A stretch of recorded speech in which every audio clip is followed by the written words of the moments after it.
ઉત્પત્તિ સ્થિતિ લય કરે વેદો સ્તુતિ ઉચરે નારોમ સુછિદ્રમાયણ સમા બ્રહ્માંડ કોટી ફરે માયા કાળ રવિશ શિશુરગનો આજ્ઞાન લોપે ક્ષણ એવાય અક્ષરધામનાયધિપતિ શ્રી સ્વામિનારાયણ વાણી અમૃતથી ભરી મધુસમી સંજીવની લોકમાં દ્રષ્ટિમાં ભરી દિવ્યતા નિરખતા સુદિવ્ય ભક્તો બધા હૈયે હેત ભર્યું મીઠું જનની સુને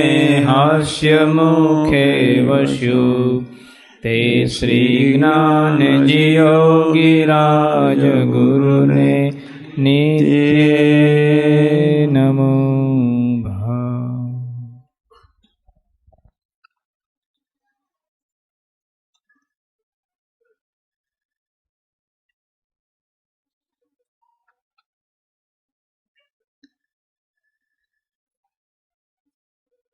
ભારતની ધરતી ઉપર યુગે યુગે એવા અવતાર પુરુષો આવતા રહ્યા.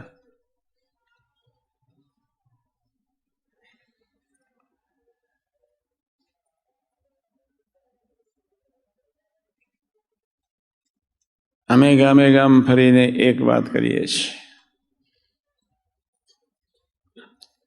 આ શરીરના મા બાપ છે.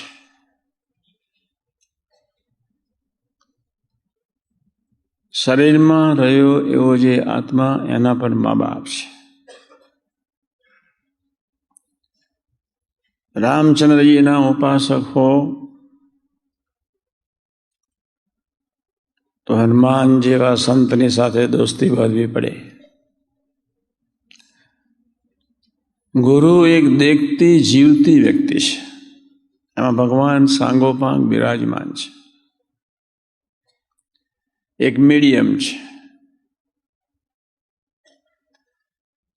ભગવાન કિશનના ઉપાસક હો તો સુખદેવજી એવા સાધુ જોઈએ જોઈને જોઈએ છે.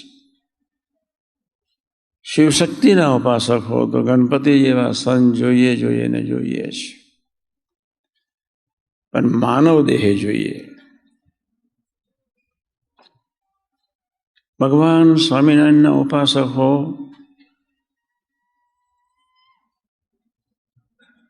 ગુણાતીત પુરુષો શાસ્ત્રી મહારાજ, યોગી મહારાજ, કાકાજી, પપ્પાજી, મહાન સ્વામીજી, ડોક્ટર સ્વામીજી,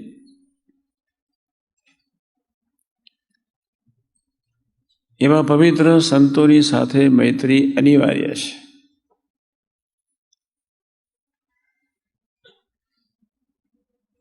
ભારતની સનાતન સંસ્કૃતિમાં આ દિવસ ખૂબ અગત્યનો છે. ભારતની ધરતી પર એવું કોઈ ગામ નહીં હોય જ્યાં ગુરુ પૂર્ણિમા ઉજવાતી નહીં હોય. દરેક વ્યક્તિને સુખી થવું છે.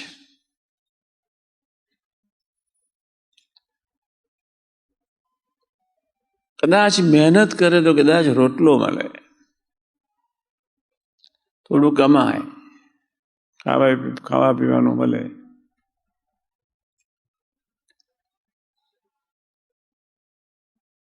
અને ગુરુ પૂર્ણિમા આપણે ઉજવીએ છીએ એની પાછળની ભાવના એટલી છે, આત્માને સુખી કરવો છે. આપણા આત્મા ઉપર કામ, ક્રોધ ને લોભ પડેલા છે. આપણા આત્મા ઉપર હઠ, માન ને ઈર્ષ્યા પડેલા છે. જ્યાં સુધી એ કચરો આત્મા ઉપર પડેલો હોય ત્યાં સુધી આપણે સુખી ન કહેવાઈએ. કામ, ક્રોધ ને લોભ, હઠ, માન ને ઈર્ષ્યા એવા જ્યારે પ્રભાવ આત્મા ઉપર હોઈએ ત્યાં સુધી આપણે આત્મીય થઈ શકીએ નહીં. ભગવદ ભાવથી સેવા ન કરી શકીએ, ભગવદ ભાવથી દર્શન ન કરી શકીએ.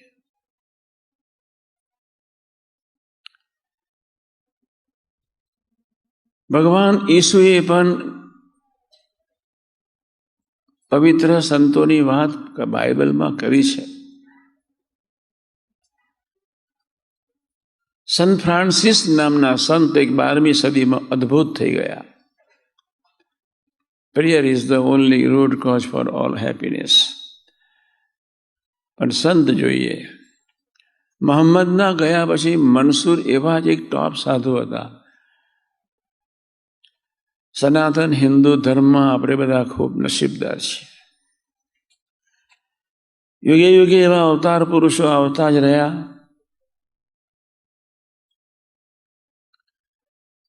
હવે આપણી ફરજ છે. સંતો એક દેખતા પુરુષો છે. સંતના હૃદયમાં અખંડ ઠંડક સાથે અખંડ સહજાનંદ. સંતના હૃદયમાં અખંડ પ્રેમ સાથે અખંડ સહજાનંદ. સંતના હૃદયમાં અખંડ દિવ્યતા સાથે અખંડ સહજાનંદનો સંબંધ. આપણે આંખ બંધ કરીએ, અંધારું દેખાય. અને ભગવાનના પવિત્ર સંત જ્યારે આંખ બંધ કરે, જ્યોતિમાં પ્રભુને દેખે. કેટલો ફેર!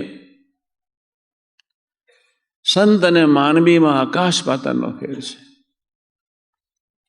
અને જે આત્માને ભયંકર રોગ વર્ગ્યો છે, એડ્સ નહીં, કેન્સર નહીં, પેરાલિસિસ નહીં, ટીબી નહીં, આત્માને ભયંકર રોગ વર્ગ્યો છે. જન્મ મરણ, ગર્ભવાસ. મારો કહેવાનો મતલબ એ છે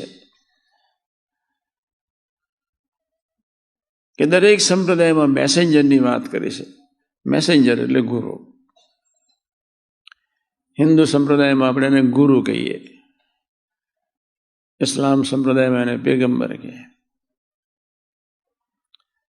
ગુરુ પૂર્ણિમા પ્રાણ જેવો દિવસ છે. પ્રાણ. ખાધાને પીધાને સિવાય રહી શકાય નહીં. ઓક્સિજન સિવાય આપણે ટકી શકીએ નહીં. દેહ છોડી જ દઈએ. એમ આત્માનો પ્રાણ સમર્થ સાધુ છે, સમર્થ ગુરુ છે. એ આપણી સર્વ પ્રકારે રક્ષા કરે. આપણે બહુ ભાગ્યશાળી છે કે ભારતની ધરતી પર ભગવાન કૃષ્ણને દેહ છોડ્યા પછી હરેક સદીમાં એવા મેસેન્જર પવિત્ર સંતોને પ્રભુએ પૃથ્વી પર મોકલ્યા. આપણે બહુ ભાગ્યશાળી છીએ. આજે અહીં આપણે આવ્યા છીએ એની પાછળની એક જ હેતુ છે, ગુરુ પૂજન. ગુરુ પૂજન પાછળનો હેતુ એક જ છે. ગુરુને પૂજન કરતા કરતા હૃદય દિવસે આપણે પ્રભુને પ્રાર્થના કરતા હોઈએ છીએ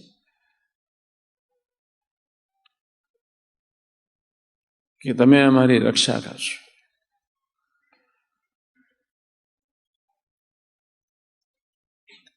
તમે અમને લીડ કરશો. આપણે આંધળા માણસો છે, ગુરુ દેખતો માણસ છે. એટલે આપણે સર્વ પ્રકારે સુખી થવું છે. દેહથી, ધનથી, મનથી, એથી ઉપર આત્માથી. અને એ આત્માના જે રોગ વર્ગ્યો છે, કામ, ક્રોધ, લોભને લઈને ગીતામાં તો કામ, ક્રોધને, લોભને નરક કહ્યા. અને ગુનાદાન સામે હઠમાં ઈર્ષાને નરક સમાન કહ્યા. જ્યાં સુધી એ દોષો આત્મા ઉપર હોય, કોઈને કામ વિશેષ પ્રધાન હોય, કોઈને ક્રોધ વિશેષ પ્રધાન હોય, કોઈને લોભ વિશેષ પ્રધાન હોય, કોઈને જેલસ નેચર વિશેષ પ્રધાન હોય, કોઈને એડેમન્ટ નેચર વિશેષ પ્રધાન હોય, કોઈને ઈગો વિશેષ પ્રધાન હોય. આવા દોષ સ્વભાવ જે આત્મા સાથે ચોટેલા છે, અને જ્યાં સુધી એમાંથી આપણે આત્માને મુક્ત ન કરીએ ત્યાં સુધી આત્મા ક્યારેય સુખી ન થાય. એટલે સંસ્કૃતિમાં આપણા આર્ષદ્રષ્ટા પુરુષે ભગવાન વ્યાસનો આજે પ્રાગટ્ય દિન. ભગવાન વ્યાસે ભાગવત એવું એક શાસ્ત્ર સરસ બનાવ્યું જ્યાં ભગવાનના લીલાચિત્ર ગાયા અને ભગવાનના ભક્તોને ખૂબ ગુણગાન ગાયા. એક ભાગવત શાસ્ત્ર છે. શ્રીજી મહારાજે ભાગવતના 14-15 શ્લોક આપણા વતનાથમાં સરસ રીતે મૂક્યા છે. એવા અદ્ભુત શ્લોકો છે. અને ત્યાં વચનાથ પ્રથમ ચોપન અને બધા ચોપન ઘેર જઈને જે સત્સંગી હોય વાંચજો, વિચારજો કે સંત મોક્ષનું દ્વાર છે. સંતની સાથે 4 પ્રકારની પ્રીતિ કરવી પડે. દેહ ને દેહના સગા સંબંધી જેવી, તીર્થ જેવી 4 પ્રકારની પ્રીતિ. મન કર્મ વચને સેવન. દેહથી સેવન, ધનથી સેવન, મનથી સેવન, આત્માથી સેવન. આજે તમે બધા આવ્યા છો ત્યારે એટલો સંકલ્પ કરજો, બસ ભગવાનને પ્રાર્થના કરજો. ભગવાન રામ, ભગવાન કિશન, ભગવાન શિવશક્તિ, ભગવાન સ્વામિનારાયણ એમના ચરણારવિંદમાં પ્રાર્થના કરજો કે ભગવાનના સંત સિવાય અમારા જીવનમાં કોઈની સાથે કિંચિત પ્રીતિ ન રહે. બસ ભલે સમાજમાં રહો ને સમાજની સેવા કરો, દીકરા દીકરીઓની સેવા કરો. પ્રીતિ એક સંત અને પ્રભુ, ભગવાનના પવિત્ર સંતની સાથે, ભગવાન સાથે, એ સિવાય કોઈની સાથે કિંચિત પ્રીતિ રહેવા નહીં દેતા. આપણને અનંત પ્રકારના પ્રભાવથી, મનથી, અનંત પ્રકારના હઠમાં, ઈર્ષા, પ્રભાવમાં એ રીતે જોડાયા છે, જેના ફળ સ્વરૂપે આત્મામાં પ્રભુનો સુખ, શાંતિ અને આનંદની શરૂઆત. એટલે આજે પ્રાર્થના એક જ પ્રાર્થના કરવાની છે. ભગવાન સ્વામિનારાયણ આ સંપ્રદાય મને ગમ્યો. હું તો વૈષ્ણવ સંપ્રદાયનો સેવક, આનંદમાં અભ્યાસ કરતો હતો. વિદ્યાનગર અભ્યાસ થોડો કર્યો, પણ અમદાવાદથી રાજસ્થાનની ધરતી પર શ્રીનાથજીના દર્શન કરવા ચાલીને જતો હતો. પણ જ્યારે યોગીજી મહારાજનો યોગ થયો આનંદની ધરતી ઉપર, જ્યારે અમે યોગમાં આવ્યા, એમને જોયા, નિહાળ્યા, એમની સાથે થોડીક પ્રીતિ થઈ, ત્યારે ખ્યાલ આવ્યો. અને આખી ગીતા એક જ કહે છે. ભગવાન કૃષ્ણને અદ્ભુત શાસ્ત્ર આપી દીધું, ગીતા અને વ્યાસજી આપી દીધું ભાગવત. એ ગીતા અને ભાગવત એટલું જ કહે છે કે આપણે અર્જુન છીએ, કૃષ્ણ જોઈએ જોઈએ જોઈએ જ. આપણે જીવ છીએ, ભગવત સ્વરૂપ સંતો જોઈએ જોઈએ જોઈએ જ. અને ત્યાં કહી દીધું મધ્યના 54માં, દેહ ને દેહના સગા સંબંધીની વિશે જેવી પ્રીતિ છે એવી પ્રીતિ, એવી આત્મબુદ્ધિની પ્રીતિ જો ભગવાનના પવિત્ર સંતની સાથે થઈ જાય, આપણું જીવન ધન્ય થઈ જાય. દેહ સોંપો, દેહના વિકાર ટાળે. પ્રથમના 16 અને 18 વચના પ્રમાણે ઇન્દ્રિયોથી ભગવાનને, ભગવાનના ભક્તના દર્શન, સ્પર્શ, સેવા, સમાગમ કરતા રહો. આંખે કરીને યોગ્ય જોવું, બસ. કાને કરીને યોગ્ય સાંભળવું, જીભે કહીને યોગ્ય બોલવું અને ખાવું, નાકે કરીને યોગ્ય સૂંઘવું. બરોબર, એક વાત હું વચ્ચે કહું છું, તમે સાંભળજો. હું તમને સમજાવી રહ્યો છું કે ગુરુની જરૂર કેવી છે. એક અમેરિકાની ધરતી પર લોસ એન્જલસમાં, બરોબર વાતને સમજો. લોસ એન્જલસની ધરતી પર 1400-1500 જાતના ગુલાબના ફૂલ, વિવિધ પ્રકારના કલરના ફૂલ ત્યાં એ લોકો ઉગાડે છે. ત્યાંનું સાયન્સ ખૂબ આગળ છે. એટલે 2 વ્યક્તિનું સિલેક્શન કર્યું. એક ડાકુ જેવો, ખૂનખાર, લૂંટારો જેવો ભ્રષ્ટ આત્મા, એનું સિલેક્શન કર્યું. બરોબર વાતને સમજજો. પછી એને કહેવડાવવામાં આવ્યું કે તું આ ગુલાબના ફૂલને છૂટી લે. એને બિચારાને ખબર નહોતી. એને ગુલાબનું ફૂલ છૂટ્યું. On that very moment multi માઇક્રોસ્કોપથી ફોટો લીધો. બીજી બાજુ એક પવિત્ર પાદરીને કહેવામાં આવ્યું કે તું આ ગુલાબનું ફૂલ, પાદરીને બી ખબર નહોતી. ગુલાબનું ફૂલ ચૂંટો ને કોઈ સંકલ્પ કરો. પેલા ડાકુને કહેવામાં આવ્યું કોઈ સંકલ્પ કર. એને ગુલાબનું ફૂલ ચૂંટતા ચૂંટતા એ ડાકુને એવો સંકલ્પ ઉઠ્યો કે મારી પ્રિયતમાના ચોટલે હું ફૂલને મૂકીશ. પાદરીએ ફૂલ ચૂંટતા ચૂંટતા એટલો સંકલ્પ કર્યો કે ભગવાન યેસુના ચરણાવિંદમાં ફૂલ મૂકીશ. બંનેના ફોટા લેવાયા. બરોબર સમજો વાતને, સાચી વાત છે, સાયન્ટિફિક પ્રૂવ વાત છે. હું ઘણી વખત કહું છું, ગુરુ પૂર્ણિમાના મંગલકારી શુભ દિવસે આ વાતની ખૂબ જરૂર છે.